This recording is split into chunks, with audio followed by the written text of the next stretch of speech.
Type 1 pumper truck. This is the vehicle most people picture when they think of a fire engine, and it forms the backbone of nearly every fire department in the world. Its main job is to pump water, from a hydrant, or an onboard tank, through hoses, at high pressure, giving firefighters the force they need to knock down flames. Most pumpers carry several hundred gallons of water in a built-in tank, enough for an initial attack, before a hydrant connection is even made. Inside the compartments, along the sides, crews store hoses, nozzles, axes, and basic rescue tools.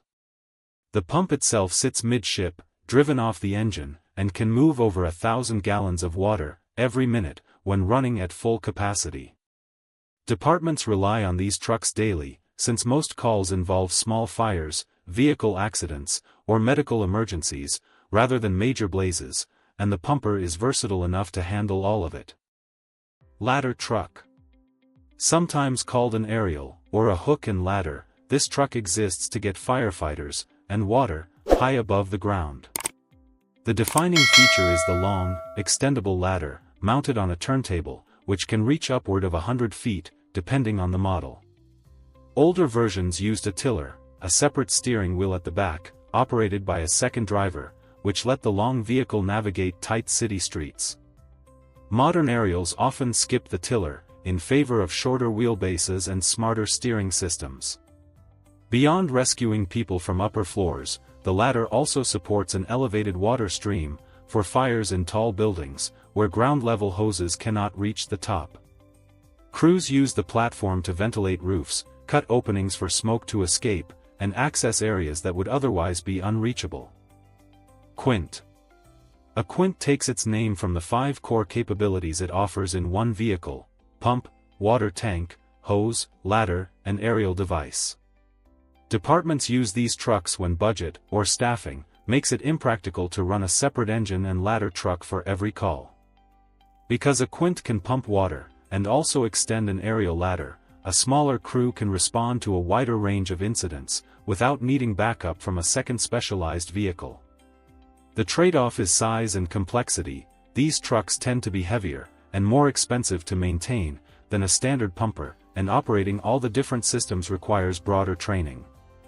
Still, for mid-sized towns that need flexibility without doubling their fleet, the Quint has become a practical middle ground. Tanker truck. Also known as a tender in some regions, this vehicle exists purely to haul large volumes of water to locations where hydrants are scarce or non-existent. Rural areas depend heavily on tankers, since farmland and remote roads often sit miles from the nearest municipal water line. A tanker might carry anywhere from 1,000 to several thousand gallons, and its sole purpose, during a fire, is to shuttle back and forth between a water source and the scene, refilling pumpers as they draw down their tanks. Some departments set up what is called a water shuttle operation, where multiple tankers rotate continuously to keep a steady supply flowing.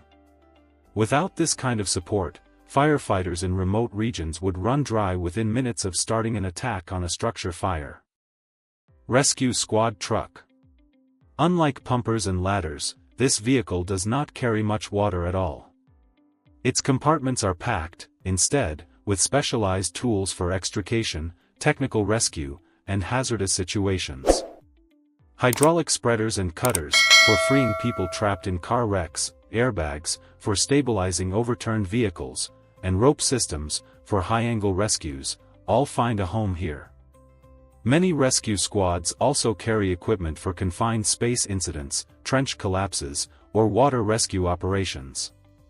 Because the gear is so varied, these trucks tend to be organized with an emphasis on quick access, since seconds matter when someone is trapped.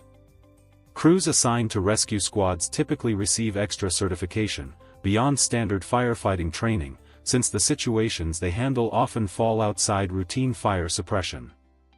Brush truck. Built for wildland and grass fires, the brush truck trades size and water capacity for agility. These trucks are usually based on a pickup, or mid-sized truck chassis, fitted with off-road tires and a smaller pump system that can be operated by a single firefighter, using a hose reel mounted on the back. Because wildfires often spread across uneven terrain, fence lines, and narrow trails, a heavy pumper would get stuck or simply could not get there in time. A brush truck's lighter weight lets it bounce over rough ground and reach fires that develop far from paved roads. Some versions include a small foam system, since foam mixed with water can be more effective at suppressing grass and brush fires than plain water alone. Hazmat truck. When a call involves chemical spills, gas leaks, or unknown hazardous substances, this is the vehicle that responds. Rather than firefighting tools, it carries detection equipment, protective suits, decontamination supplies, and absorbent materials for containing spills. Crews trained for hazmat work often arrive in these trucks wearing self-contained breathing systems and full-body suits, designed to resist chemical exposure. The truck itself usually includes a mobile command area, where responders can monitor air quality readings and plan a containment strategy before anyone approaches the source. Because hazardous material incidents can range from a leaking propane tank to an industrial chemical spill, these trucks are stocked to handle a wide spectrum of possible dangers. Airport crash truck. Also called an ARFF vehicle, short for Aircraft Rescue and Firefighting, this truck is built specifically for the unique demands of an airport. Jet fuel fires burn hotter and spread faster than typical structure fires, so these trucks are designed to deliver enormous volumes of foam and water within seconds of arriving on scene. Many models feature a roof-mounted turret that can blast foam through the air, even before the truck comes to a complete stop. Some also carry a piercing nozzle that punctures the fuselage of an aircraft, to spray retardant directly into a cabin fire. Given the seconds-count nature of airport emergencies, these vehicles are positioned at fixed stations around runways, ready to reach any point on the airfield within a few minutes, as required by aviation safety regulations. Fireboat. For departments along rivers, harbors, or lakefronts, water itself becomes the access route, and the fireboat fills that gap. These vessels pump directly from the surrounding water, giving them an essentially unlimited supply, compared to a land vehicle's tank. Larger fireboats can throw thousands of gallons per minute, through multiple monitors mounted on deck, making them useful not just for ship fires, but also for waterfront warehouses and pier structures. Many fireboats double as rescue platforms, pulling people from the water during accidents, or assisting with flood response.